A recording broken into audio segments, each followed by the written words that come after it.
Nous allons utiliser la méthode de la meringue française avec 2 ou 3 astuces adaptées aux macarons salés. Il faut impérativement respecter les proportions.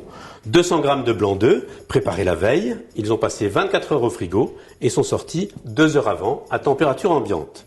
50 g de sucre en poudre, 250 g de poudre d'amande que j'ai torréfiée en la passant 15 minutes au four à 150 degrés et 450 g de sucre glace. Je mélange la poudre d'amande au sucre glace et je tamise le tout.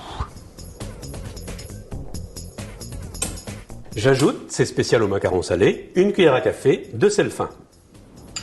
Je commence à battre doucement les blancs d'œufs.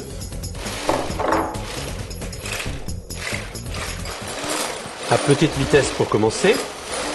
Puis j'ajoute le sucre en plusieurs fois.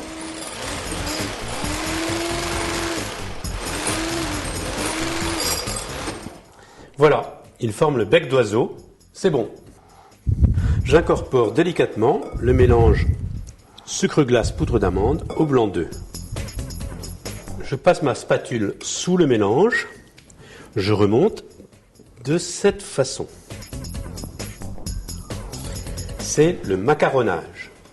Je continue jusqu'à ce que le mélange soit homogène et qu'il présente une surface lisse et brillante. Cela prend quelques minutes, il faut prendre son temps et le faire en douceur. La pâte est prête, nous allons maintenant former les macarons. On verse le mélange dans une poche à douille, on remplit soigneusement. Voilà, encore une fois, on prend son temps, on chasse bien l'air.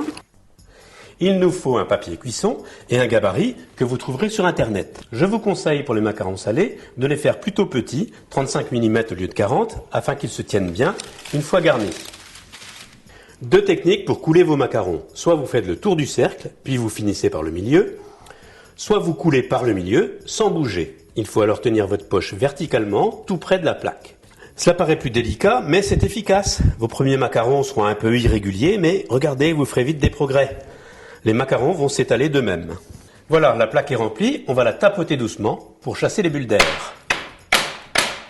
Pour des macarons salés, nous allons maintenant les saupoudrer d'épices, d'herbes de Provence, de piment d'Espelette, de poivre rose, et on attend 30 minutes dans un endroit pas trop humide.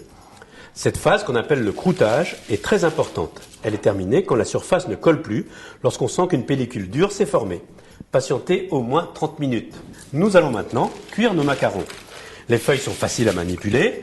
Je glisse une feuille sur une plaque de cuisson froide. Je passe au four à 150 degrés pendant 15 minutes. Au bout de 5 minutes, on voit la collerette se former. Pour ces macarons salés, nous allons les cuire plutôt un peu plus, de manière à ce qu'ils soient plus fermes et tiennent bien la garniture. Attention, si vous faites une deuxième fournée, à bien refroidir la plaque avant d'y poser vos macarons. Laissez reposer vos macarons cuits au moins 24 heures avant de les garnir. Vous trouverez des idées de garniture aux légumes sur cuisinonsleslégumes.com.